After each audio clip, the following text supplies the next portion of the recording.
Mga kwentong sumasa inyo, mga damdaming sumasa puso. Kasama si Tony Aquino. Sumasa puso.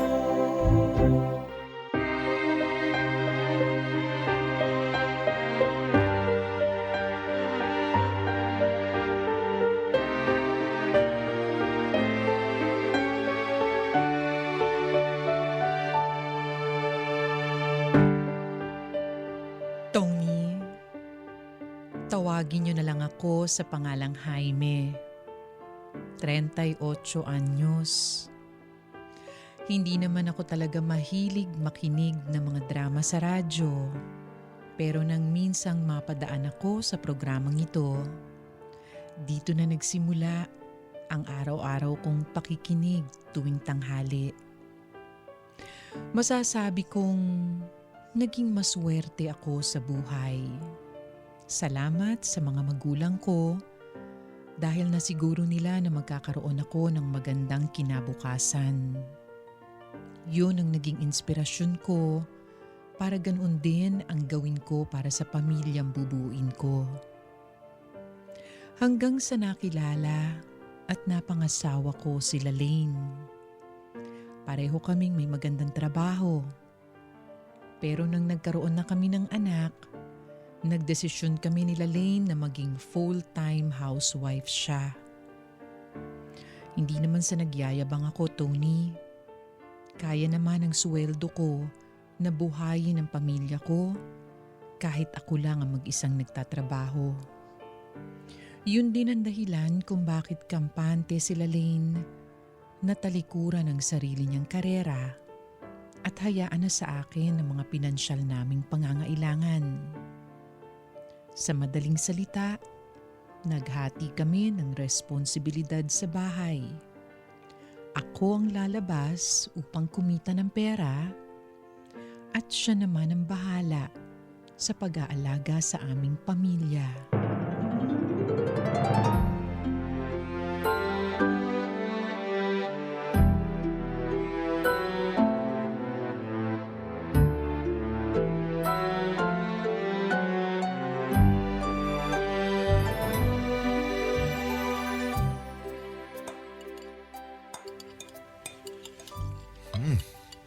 Sarap naman itong leche flan. Masan nyo ito nabili? Ay, in-order ko yan kay Alma. Nagbebenta po siya ng leche flan? Oo, ang galing kahit kauumpisa pa lang niya, marami na agad siyang nabebenta. Kaya ayun, mas lalong nagiging ganado magnegosyo. Buti hindi po siya nahihirapan. Kasi 'di ba may 2 maliliit pa siyang anak tapos nagnenegosyo pa siya ng ganito? Nahihirapan din naman. Kaya nga nagpapatulong sa akin maghanap ng kasambahay dahil hindi na niya kayang asikasuhin lahat ng kailangan niyang gawin sa bahay. Araw-araw pagod, kawawa naman.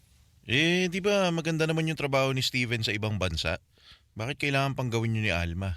Mukha namang hindi nagkukulang sa pagpapadala yung asawa niya sa kanila Gusto niya raw tulungan si Steven Siyempre, lumalaki na yung 2 nilang anak. Yung panganay nasa elementarya na at yung bunso, 2 taon na lang mag-aaral na rin. Pag nagkataon di 2 na yung pinapaaral nila. Sa bagay, ang mahal na rin po kasi ng matrikula sa panahon ngayon Para ka na rin nagpapaaral ng kolehiyo. Oo nga kaya ayun, nagninegosyo ngayon si Alma. Kahit nasa loob lang siya ng bahay, kumikita. Kahit papano, hawak pa niya yung oras niya. Buti pinayagan siya ni Steven. Pumayag na rin naman ang pinsan mo, anak. Nangako naman daw si Alma na hindi raw nito pababayaan ng mga bata. Malaking tulong na rin daw yon para mas makapag-ipon pa sila. Oo, tama. Naalala kong nagpapatayo rin pala sila ng bahay ngayon. Ang galing po, no? Kahit may 2 anak na si Alma, nagagawa pa rin niyang ganitong negosyo. Magaling maghawak ng oras. Magaling talaga sa ganyan si Alma, parang ikaw. Marunong sa time management. Kaya buti na lang nakapangasawa kaming magpinsan ng katulad yun ni Alma. Bihira kasi sa mga katulad ninyo na marunong sa time management.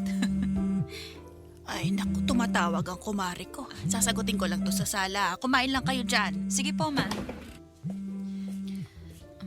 Han? Paano kung sabihin kong gusto ko ring magnegosyo? Papayagan mo ba ako? Magnenegosyo ka rin? Ng ano? Ng mga damit. Online selling. Naalala mo si Revi na dati kong katrabaho? Oh, Ganun yung negosyo niya at malaki na kinikita niya ngayon. Yun na nga yung ginagamit nila pang gastos sa bahay kaya yung asawa niya nakatuon na lang sa pangmatrikula ng mga anak nila, panghulog sa sasakyan at saka iba pang bagay. tapos gusto mo rin siyang gayahin. Sana, kung papayag ka. Han, hindi mo naman kailangan magpakapagod para sa pera eh. Kaya nga ako nandito, di ba? Responsibilidad ko na buhayin kayo ng mga anak natin at ibigay lahat ng pangangailangan nyo. Naiintindihan ko naman yun at sobrang nagpapasalamat ako sa ginagawa mong pagtatrabaho para sa amin. Pero kasi Han, gusto ko sanang magkaroon ng sarili kong pera. Ha? Binibigyan naman kita ng allowance, di ba? Kapag kulang naman at nanghingi ka sa akin, nag-aabot ako kagad. Hindi ganun. Masarap kasi sa pakiramdam na nabibili mo ang isang bagay na gusto mo gamit ang perang pinagtrabahuhan mo mismo. At isa pa, nandito lang naman ako sa bahay pag nagkataon. Nagtatrabaho ako at inaalagaan ko rin ang mga anak natin. Han, alalahanin mo, mag-iisang taon pa lang ang bunso natin. Si Jonathan magkikinder pa lang. Sa tingin mo kaya mong pagsabayin ng pagninegosyo at pag-aalaga sa mga bata? Diba, kasasabi mo lang na magaling ako sa time management? Oo nga, sinabi ko yun pero hindi sa ganitong pagkakataon. Ayokong mapagod ka dahil hindi mo naman kailangan kumita ng pera. Nandito ako. O sige nga, paano kung nagkanda patong-patong yung mga orders mo? Paano yung mga bata? Eh di, maghanap tayo ng kasambahay. O tapos ano mangyayari? Yung kasambahay na mag-aalaga sa mga anak natin dahil sobrang abala ka na sa negosyo mo? Ayoko naman ng ganun, Han. Gusto ko tayo mismo yung nakatutok at nag-aalaga sa mga bata. Ako lalabas para kumita ng pera. Tapos ikaw ang nandito para bantayan sila. Naintindihan mo ako? Oo. Kaya lang kasi. At isa pa, di ba napag-usapan na natin to? Kaya ka nga tumigil sa pagtatrabaho noon dahil gusto mong ikaw mismo mag-alaga sa mga anak natin. Ayaw mong magaya sa ibang magulang na mas malapit pa ang mga anak nila sa yaya kaysa sa kanila. Sinabi ko nga yun. Pero, nandito lang naman ako sa bahay nun eh. Kahit na, Han, oras ang kailangan ng mga bata. Lalo na't mga bata pa lang sila. Kailangan ng 100% atensyon. Naiintindihan ko ang gusto mong gawin. Pero sa pagkakataong to hindi pa kaya, Han. Kailangan kita sa mga bata. At isa pa, nabibigay ko naman yung mga gusto mo, di ba? Oo naman. Nakikita ko naman yung mga ginagawa mo. Naisip ko lang kasi na baka kaya kong ginagawa ng ibang mga nanay. Alam kong kaya mo, ikaw pa. Ang galing mo kaya. Pero, wag muna ngayon, ha? Wag muna ngayon.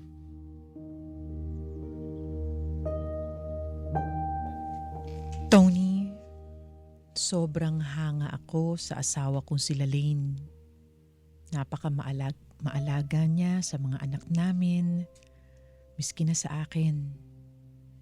Kahit na pagod na siya sa buong araw na pag-aasikaso sa mga bata, ni minsan, hindi ako nakarinig ng kahit na anong reklamo sa kanya. Kaya naman bilang kapalit, ibinibigay ko ang lahat ng pangangailangan nila.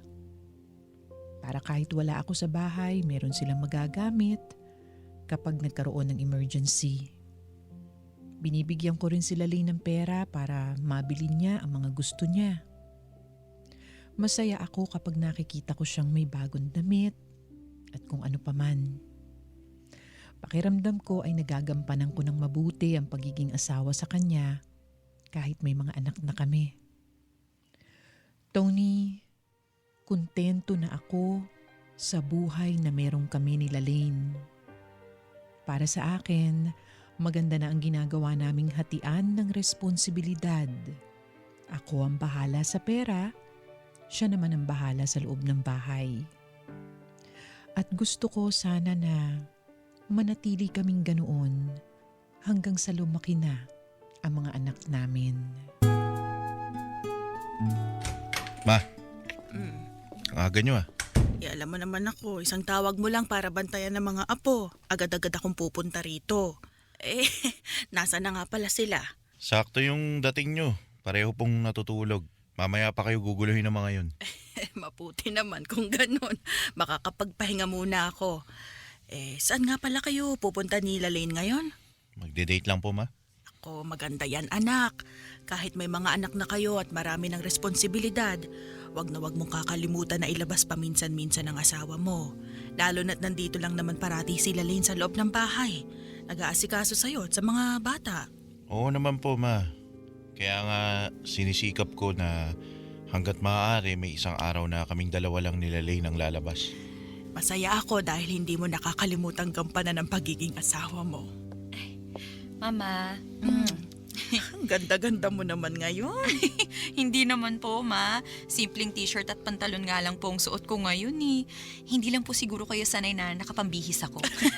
Naku, ganun nga siguro. Siya, sige na. Umalis na kayo at baka matraffic pa kayo sa daan. Ma, salamat po sa pagbabantay sa mga bata. Naku anak, ano ka ba naman? Para sa mga apo, ayos na ayos lang sa akin. Naku. Sige na, alis na kayo. Mag-iingat kayo ha. Opo, ma. Salamat po.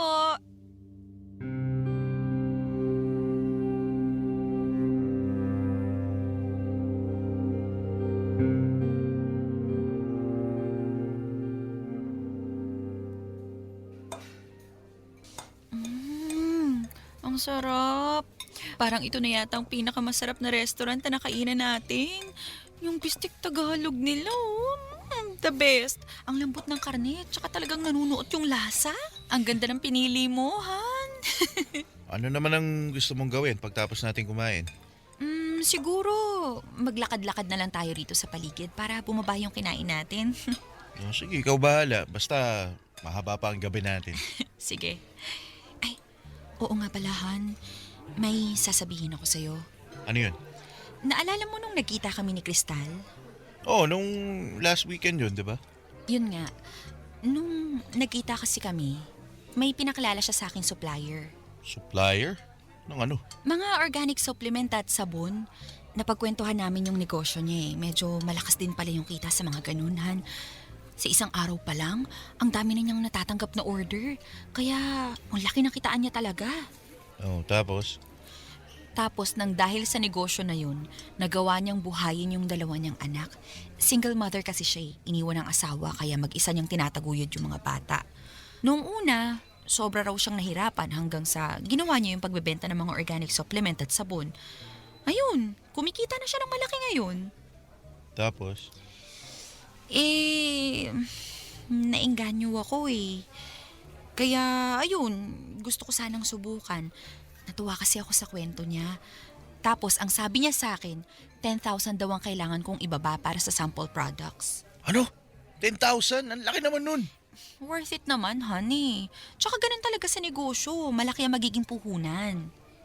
Hindi mo naman siguro sinabing papasukin mo rin yan, no? Kasi, Han, nangako na ako na this week ako magda-down. Ano? Lalay naman. Bakit mo sinabi yun? Sana kinausap mo muna ako bago ka nangako. Han, isipin mo na lang yung pwede kong kitain dun. Makakatulong na ako sa'yo sa mga gastusin sa bahay. Ilang beses ko bang sasabihin sa'yo na hindi naman ako nangangailangan ng tulong?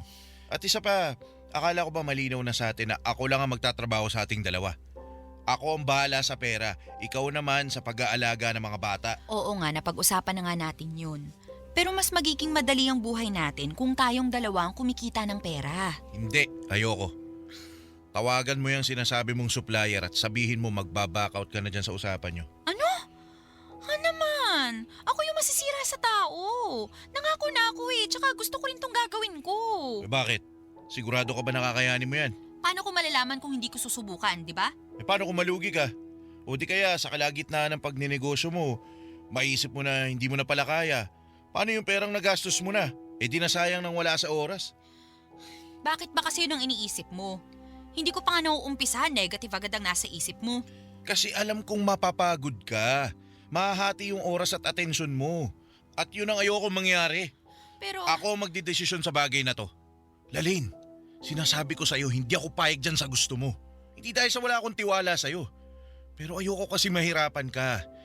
Ayoko masakripisyo ang pagiging ina at asawa mo para lang kumita ng pera na sa una pa lang, hindi mo na kailangan gawin pa.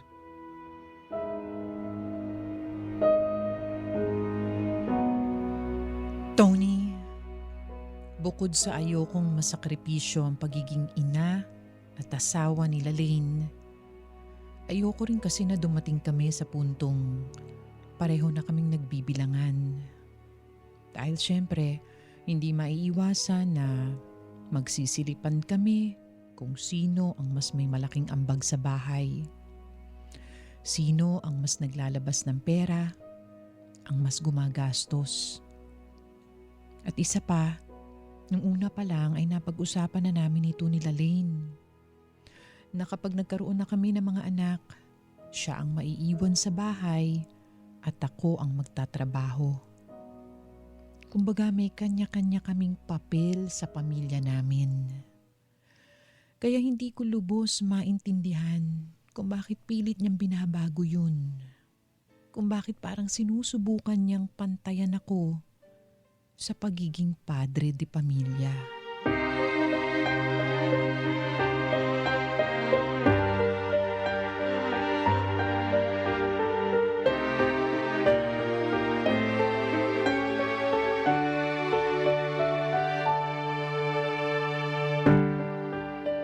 Tony, hindi na muling inungkat pa ni Lane ang kagustuhan niyang magkaroon ng sariling pagkakakitaan.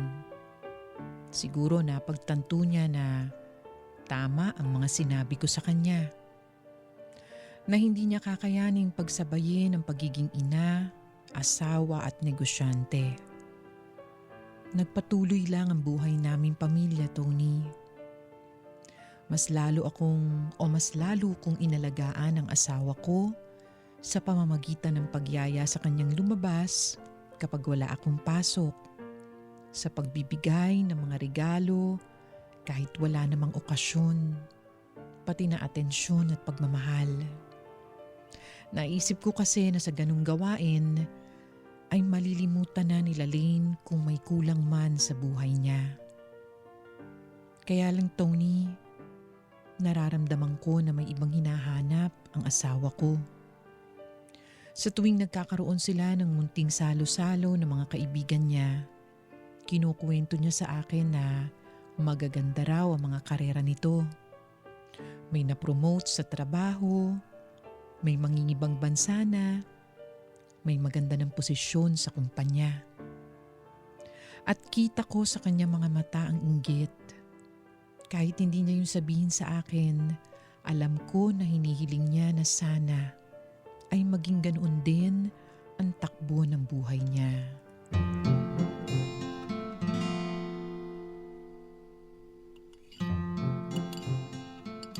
Uy, na-promote ka! Congratulations! Salamat! Congratulations, Aiza. Nagbunga rin lahat ng mga pinaghirapan mo sa trabaho. Oo nga eh. Mabuti na lang talaga. Kung hindi pa sa akin binigay yung iniwang posisyon ni Ma'am Sara, ay naku naman, lalayasan ko na talaga yung kumpanyang yan. Nag-resign na pala si Ma'am Sara? Bakit daw? Di ba matagal na yun sa kumpanya nyo tapos nag-resign pa? Oo, kasi nagpakasal na sila nung boyfriend niyang Kano. Tapos ayun, inasikaso na niya yung mga papeles niya para makapag-migrate na siya. Wow, ang galing naman. Nagpakasal na rin pala silang dalawa. Di kung ganun, doon na rin siya magtatrabaho. Ang kwento niya, ayaw daw siyang pagtrabahuhin ng asawa niya. Ang gusto raw, nasa bahay lang siya kasi kaya naman daw siyang buhayin, di ba? Gagawin siyang housewife? Mismo! Sabi ko nga, wag siyang pumayag. Sayang naman ang potensyal niya. Ang galing-galing niya sa karir na pinili niya, tapos matitenga lang. Sayang, di ba? Huh? Bakit? Maganda nga yun eh. Kasi ang ibig sabihin nun, kaya siyang buhayin ng napangasawa niya. Kaya rin naman niyang buhayin ang sarili niya. Actually, pareho lang naman sila ng boyfriend niya na may kapasidad na bumuhay ng pamilya. Ang laki na kaya ng sahod niya rito sa Pilipinas, di ba? Alam mo, Aiza, wala namang masama sa pagiging housewife. Trabaho rin yun. Pero mas masarap sa pakiramdam kasi ang inaalagaan mo, yung mga mahal mo. Oo nga, gets ko yun. Pero nasa ibang henerasyon na tayo ngayon. Hindi na tayo tulad nung unang panahon na ang mga babae, nasa loob lang ng bahay. Tapos yung mga lalaki nagtatrabaho sa labas. Ngayon, pwede nang magtrabaho ang parehas na mag-asawa, ano ba? At saka isa pahan, ang mga babae ngayon, mas gusto na nilang nagtatrabaho kaysa nasa loob lang ng bahay. Di ba tulad nga na sinabi ko noon sa'yo na gusto ko rin sana magkaroon ng sarili kong pera? Yun talagang pinaghirapan ko. Mismo! At may mga pangarap din kami mga babae na gusto naming abutin. Kaya nga may iba na ayaw nalang magpakasal kasi magiging hadlang daw yon sa mga pangarap nila. Grabe naman sa paghahadlang. Hindi ba pwedeng ayaw lang namin mahirapan ng mga asawa namin? Dahil kapag nakita namin silang nahihirapan, doble pa rin yung nararamdaman namin. Sus, ang hirap, parte naman talaga ng trabaho yan. Di ba, Aiza? Ay oo naman, wala namang madaling trabaho. Lahat nakakapagod, lahat nakaka-stress. Alam mo, medyo namimiss ko na nga rin yun. Yung pagod sa buong araw na pagtatrabaho. Stressed kapag nakakabwisit yung boss mo, lalo na kapag katrabaho mo. Di ba? Sinabi mo pa. Alam mo girl, pwede ka pang bumalik sa atin eh. Uy, talaga? Para namang imposible na. Ilang taon na akong resigned to. Seryoso, pwede pa. Sa galing mong yan, naku, kung ako sa'yo, bumalik ka na. Paano magkatrabaho ulit tayo? Napag-usapan na namin yan nila Lane. Mas kailangan siya ng mga anak namin. Ito naman, pangit ka banding minsan. Ano? Wala. Tagapuksa ka kasi ng pangarap. Uy, Jaime, wag ka nga ganyan. Wag mong pigilan sila Lane sa mga gusto niyang gawin sa buhay niya. Pangarap niya na makuha ang posisyon ngayon ni Ma'am Sara. Na kung hindi siya nag-resign, edi sana sa kanya na napunta. Baka nakakalimutan mo, Aiza, pamilyado na yung kaibigan mo. Na hindi lang ang sarili niya ang iniintindi niya. Na lahat ng desisyon na gagawin niya, dapat isaalang-alang ang kapakanan ng buong pamilya. Hindi mo pa naiintindihan yun dahil wala ka pa namang asawa eh. Ano, may boyfriend ka na ba? Hello? Nakalimutan ko yung dessert. Halika, Aiza, kunin natin dun sa kusina. Tara, halika. Oo, sige. Tara.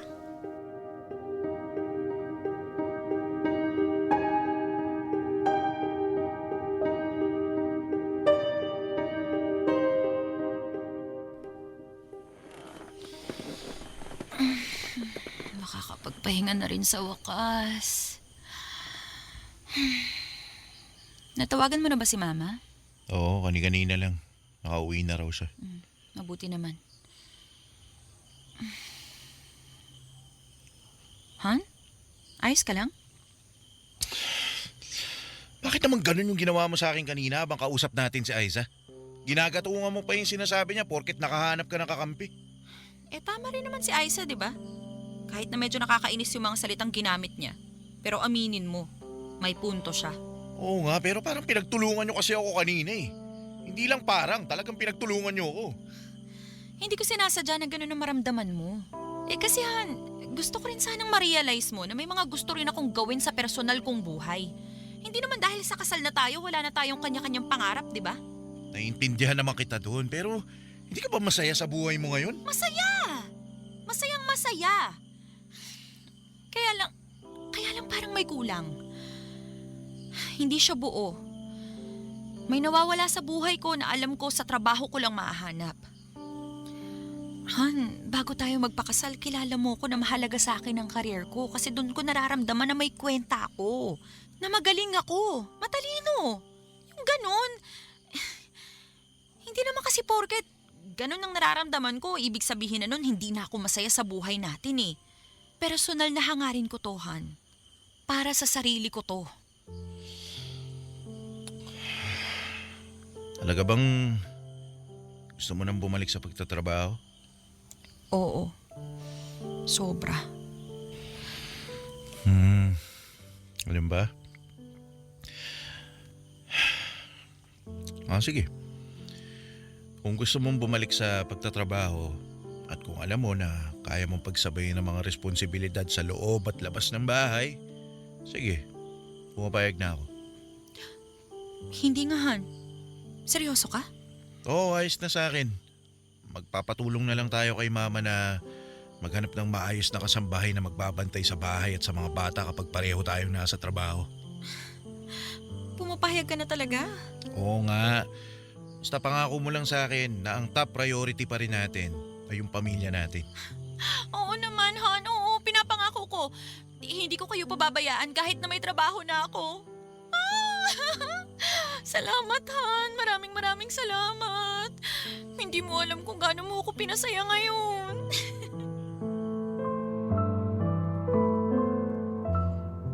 Tony, ibang sayang nakita ko kay Lalaine nang payagan ko na siya sa gusto niya. Ilang beses pa niya akong niyakap at hinalikan ng mga oras na yon habang paulit-ulit na nagpapasalamat sa akin. Oo, masaya ako para sa asawa ko. Pero kasabay nun ay may takot na baka dito rin magsimula ang pagbabago sa buhay naming pamilya. Pero pinili ko na lang magtiwala kay Lalaine na kakayanin niyang gampanan ang lahat ng responsibilidad niya. Tony, lumipas lang ang 1 buwan ay kaagad bumalik sa pagtatrabaho si Lalaine sa dati niyang kumpanya. Maganda kasi ang naging performance niya doon, kaya naging madali para sa kanya ang makabalik. Nagpatulong kami kay Mama Cora ko na humanap ng mapagkakatiwalaang kasambahay. Ang naging usapan namin ni Lalaine, kami pa rin ang mag-aalaga sa mga anak namin kapag nasa bahay kami. Tony, hindi rin nagtagal ay nakita ko na gumaganda ang takbo ng karera ni Lalaine. Kapag nagkakaroon ng munting salo-salo, ibinibida siya ng mga katrabaho niya sa akin. Hindi rin naman ako nagtaka na puro papuri ang natatanggap niya dahil matalino at masipag na tao ang asawa ko. Isa sa mga dahilan kung bakit siya ang napili kong makasama sa buhay.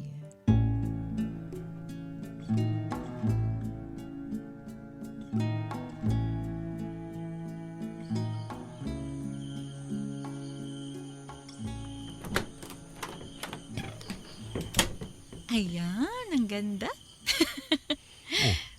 Bago yung damit mo na yan Kahapon ko lang binili.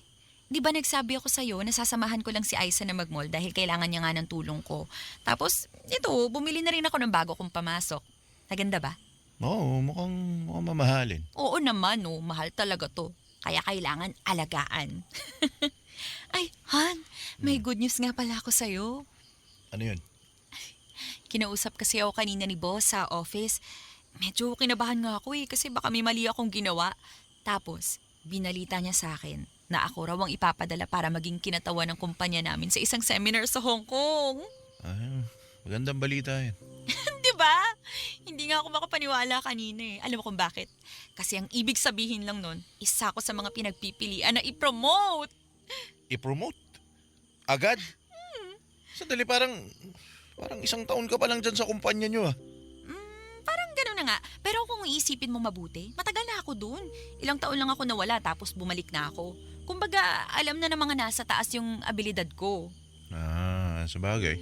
Sobrang nagulat talaga ako sa binalita sa akin talaga ni boss. Binati na nga ako agad ni Aiza Sabi niya, baka raw sa pag-uwi ko galing Hong Kong, sabihin na sa akin yung balita. Pero, alam mo, naisip ko, parang doon din naman ang punta ko Ibig kong sabihin, alam naman ng lahat kung paano ako magtrabaho, na magaling ako sa ginagawa ko. Di ba nga, nung nandun ako dati, isa ako sa mga parating pinupuri ng mga boss namin. Tsaka naaalala mo yung sinabi ni Aiza na kung hindi lang daw ako umalis, siguradong mataas na yung position ko. Pero ayos lang yun. Kahit naman anong mangyari, alam kong tataas at tataas din ang posisyon ko sa kumpanya na yun. Magaling kaya ang asawa mo. Tapos, Han, dumating na ba yung mga billing natin ngayong buwan? Parang hindi ko kasi nakita kanina sa lamesa Babayad sana ako bukas. yung para sa kuryente, internet, tubig at association dues? Oo, yun nga. Asan na yun? Para makompute ko na. Ayos na yun. Nabayaran ko na kaninang lunchtime.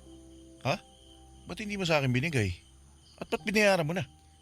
Kaya ko namang gawin at bayaran Kaya bakit pa kita iistorbohin, di ba? O kahit na. Obligasyon ko yun. Huwag mo nang isipin yung mga ganyang bayarin dahil kayang-kaya ko na yun. Baka nga mamaya, ako nang bahala sa lahat ng pangangailangan natin dito Talaga? Oo, wala kasing pakiramdam ko na tataas na yung position ko. At ang ibig sabihin nun, tataas na rin ang sweldo ko. Konting sipag at syaga pa, mapapantayan na kita. May kompetensya pala rito, no? Parang hindi ko alam. Uy, biro lang naman yun. Pero, pwede namang seryosohin din. Kasi naman, Han, ang taas-taas mo na ngayon. Alam mo ba na sa tuwing may company party kayo at pwede mo akong dalhin, nanliliit ako? Ba't naman? Kasi sa tuwing tinatanong nila ako kung anong trabaho ko, parati kong sinasabi na housewife ako. Tapos may iba na parang bumaba ang tingin nila sa akin dahil wala akong sariling pera. Samantalang ikaw, bidang-bida sa kahit na sinong kausap mo. Lahat ng taong nandun, hangang-hanga sa galing mo. Dahil pinaghirapan ko kung ano man ang naabot ko. Oo naman, alam ko naman yun eh. Ang sinasabi ko lang dito, hindi na lang ikaw ang ganun. Kaya kapag may salo-salo ulit tayong pupuntahan at kapag tinanong nila ako kung anong trabaho ko, masasabi na ako. Ibig mo sabihin, maliit na rin ang tingin mo sa mga housewife? Uy, hindi ah. Mahirap na trabaho yun. Pero kasi iba pa rin talaga yung may mga titulo ka. Nakakataas kaya yun ng kumpiyansa sa sarili. Pakiramdam mo, umuusad ka sa buhay. May goal ka na gusto mong abutin, kaya mas lalo kong pagbubutihan ang trabaho ko. Para mas gumanda ang karera ko sa kumpanya namin. Para dumating yung araw na pantay na ang tingin nila sa atin. Hindi na lang ako basta housewife. Kaya ko na ring buhayin ang pamilya natin.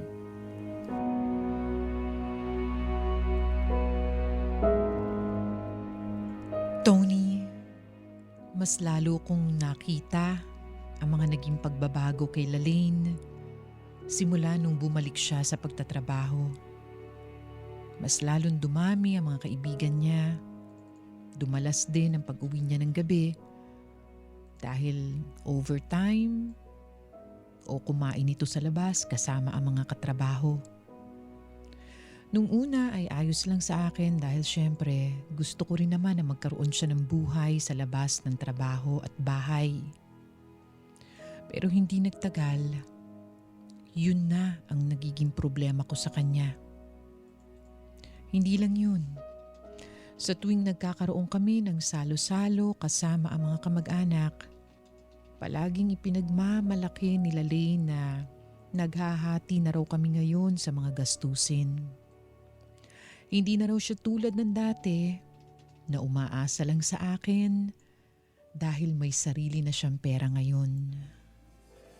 Tony, nung nakaangat na si Lalaine, unti-unti kong naramdaman na para bang hindi na niya ako kailangan. Tapos umaangat siya sa karera niya habang ako nasa parehong estado pa rin. At dito na nga ako nakaramdam ng inggit sa asawa ko.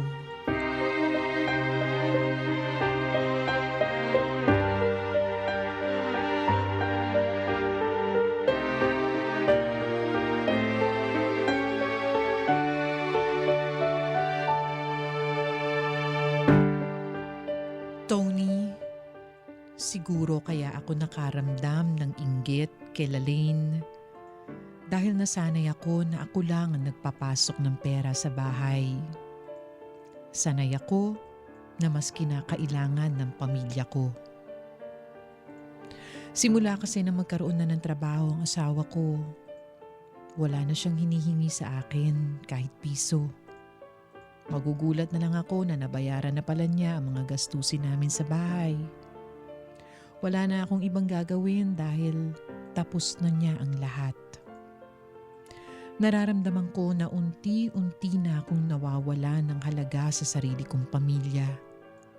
Na para bang nagkapalit kami ng pwesto. At kung ano ang gusto niya, yun dapat ang masusunod. May mga desisyon siya na hindi man lang niya ipinapaalam muna sa akin bago niya gawin.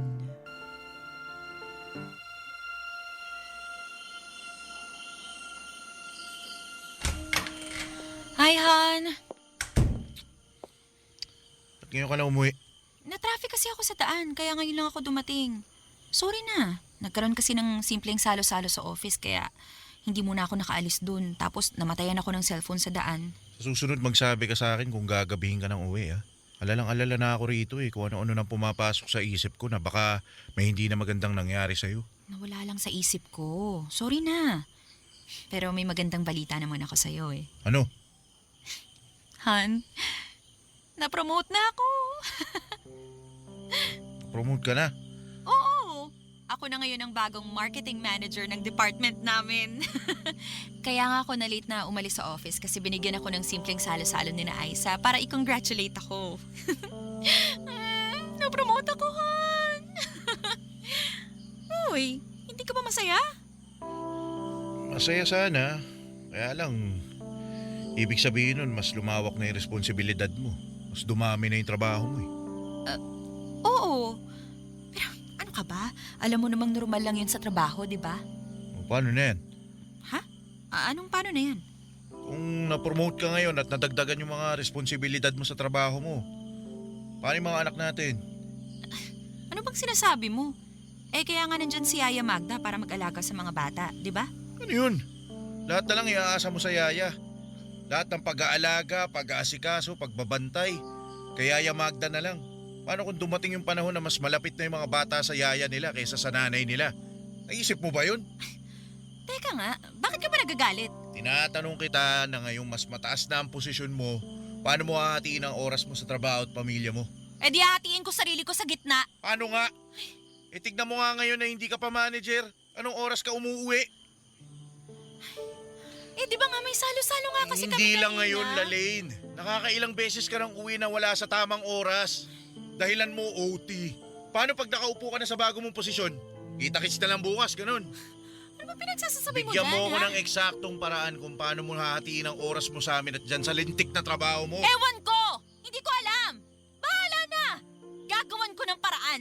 Ano ba gusto mo bigyan kita ng step 1, step 2? Hindi pwedeng ganyan yung sagot mo sa akin. Kailangan ko malaman kung paano mo hahatiin ngayon yung oras mo. Bakit pa parating ako ang tinatanong mo ng ganyan? Ako lang ba magulang ng mga bata rito? Ikaw din naman ah. Sa tuwing nag-overtime ka sa trabaho mo at sa mga panahong hindi natutuloy ang mga lakad natin dahil may kailangan ka kasi kasuhin, nakakarinig ka ba ng reklamo sa akin? Wala naman, di ba? Iniintindi kita. Tapos ngayong akong nasa ganong posisyon, magagalit ka? Kulang nilang questionin mo ang pagiging nanay ko sa mga anak ko? O dahil ikaw yung nanay. Ikaw ang dapat mas nag-aalaga sa kanila. O sige, alam ko na. Alam ko na yung pinupunto mo. Ako ang babae, kaya nasa akin ang responsibilidad ng pag-aalaga sa pamilya. At dahil sa ikaw ang lalaki, nasa iyo naman ang responsibilidad na buhayin tayo. Tama? Ganon yon? Ganon yon, di ba? O bakit? Mali ba ako doon? Mali yun, Jaime! Kung nung unang panahon, pwede pa yung gusto mong mangyari, pero iba na ngayon. Kung sa pag-aalaga lang naman ng mga batang iniisip mo, di ikaw mas magbigay ng oras sa kanila. Bakit ako? Kasi ikaw ang tatay! Jaime naman, espesyal na araw to para sa akin tapos sisirain mo. Hindi mo man lang ako binati dahil umusad ako sa trabaho ko na tumaas ang posisyon ko. Hindi ka ba proud sa asawa mo? Proud? Saan? Sa pagiging marketing manager mo? Iyan nga yung sisira sa pamilya natin. Ano bang gusto mong gawin ko? Tanggihan ko yung offer nila, ganon. Mag-resign ka! Ano? Yun agad? Resign? Pinaghirapan kong makuha yung posisyon na yon tapos bibitawan ko lang dahil sa ayaw mo? Hindi mo man lang ba ako susuportahan? Hindi! Dahil kilala kita, Lalaine. Ikaw yung tipo ng tao na kapag mataas na yung lipad, hindi mo na alam kung paano bumaba. Pero hindi na pwede yun ngayon dahil pamilyado ka na. Matuto ka magsakripisyo. Bakit nga parati na lang ako? Bakit hindi ikaw?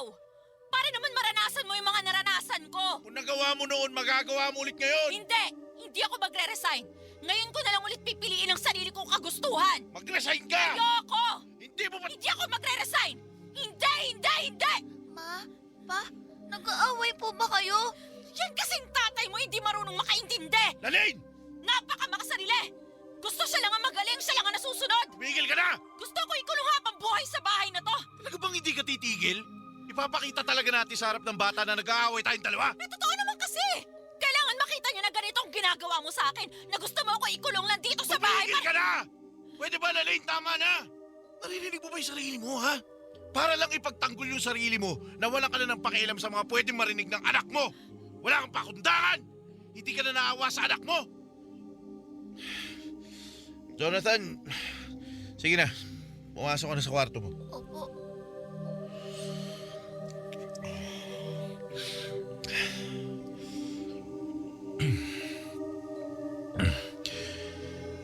Mag-resign ka na sa trabaho mo. Dahil kung hindi mo gagawin yan, sigurado ako magiging ganito tayo araw-araw. Kung hindi mo kayang sundin ang gusto ko, kahit maawa ka na lang sa mga anak mo.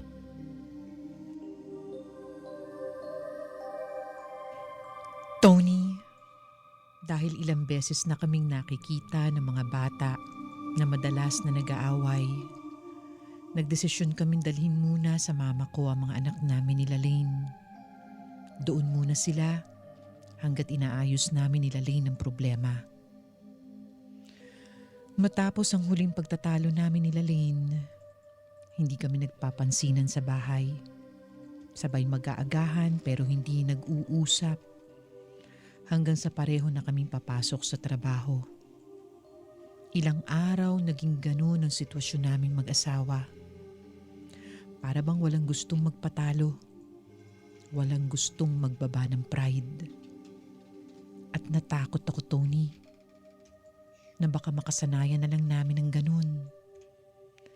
Na baka hindi na kami bumalik sa dati. Jonathan, alis na si Papa ha. Magpakabait ka kay Lola Cora mo. Pa, hanggang kailan po kami dito kay Lola? Namimiss na po namin sa bahay eh. May inaayos pa kasi kami ng mama mo eh. At hanggat hindi pa maayos yun, dito na lang muna kayo. Pasensya ka na anak ha. Kailangan lang natin gawin to eh. Sige po, pa. O sige na. Gawin mo na yung assignments mo at matulog ka na maaga. Dahil may pasok ka pa bukas. Opo.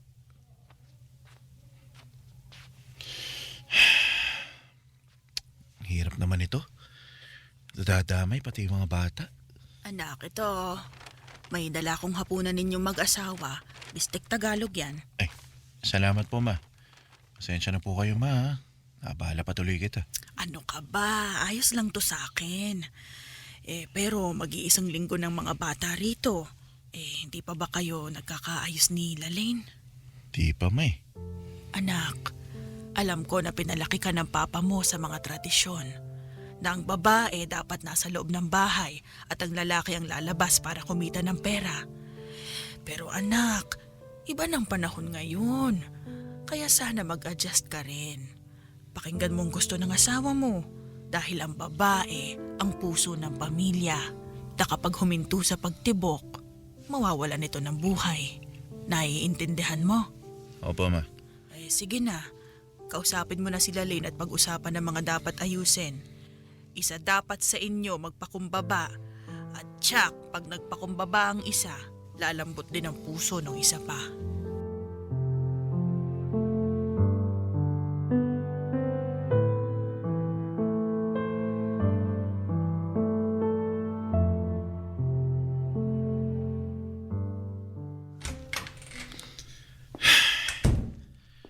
Pagod yung biyahe.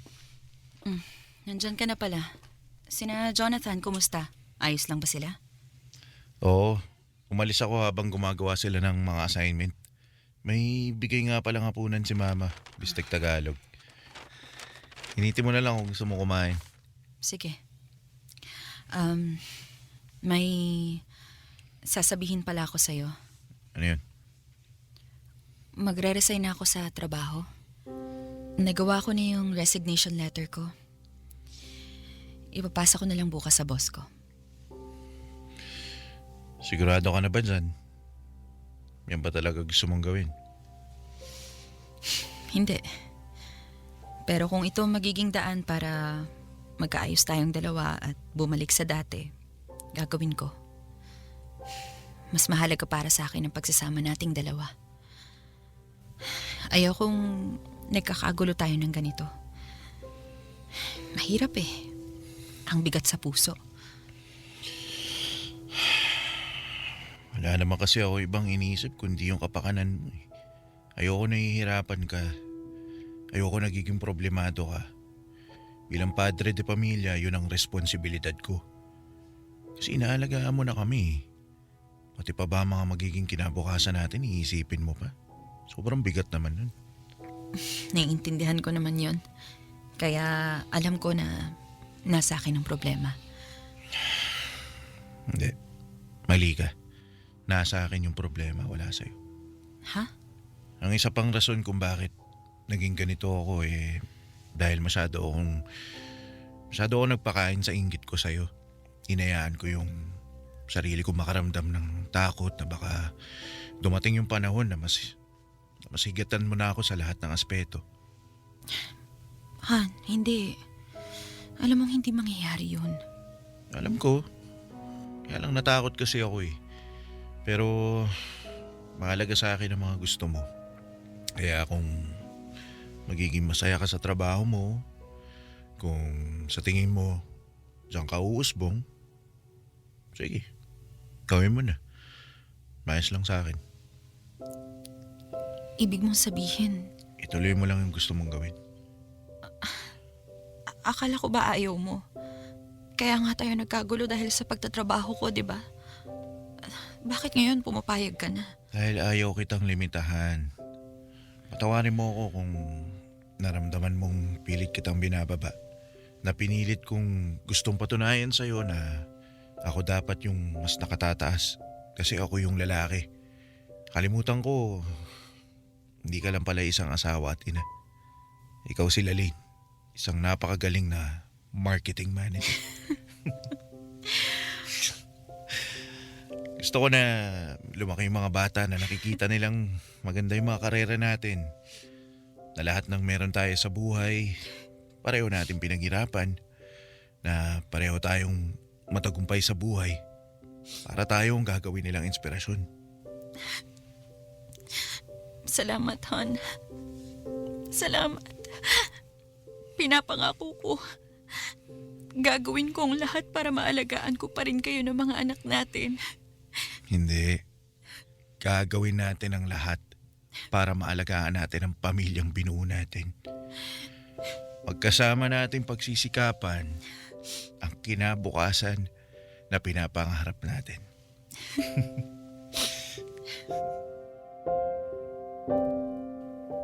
Tony, ilang minuto kaming magkayakap ni Lalaine noong mga oras na yon. Para bang sobrang namiss namin ang isa't isa. Tunay nga na wala talagang magandang maidudulot kung paiiralin ang inggit sa iba. Sobrang nakonsensya ako dahil sa sarili kong asawa ko pa yun naramdaman. Kaya naman simula nun, ipinangako ko ng buo ang suportang ibibigay ko kay Lalaine sa karera niya. Itatanim ko sa isip ko na hindi lang siya basta ina at asawa, kundi isang taong may sariling kagustuhan at pangarap sa buhay. Salamat sa pakikinig sa aking kwento. Sumasapu. Sumasa puso sa Super Radio DZBB. Kasama si Tony Aquino. Sumasa puso.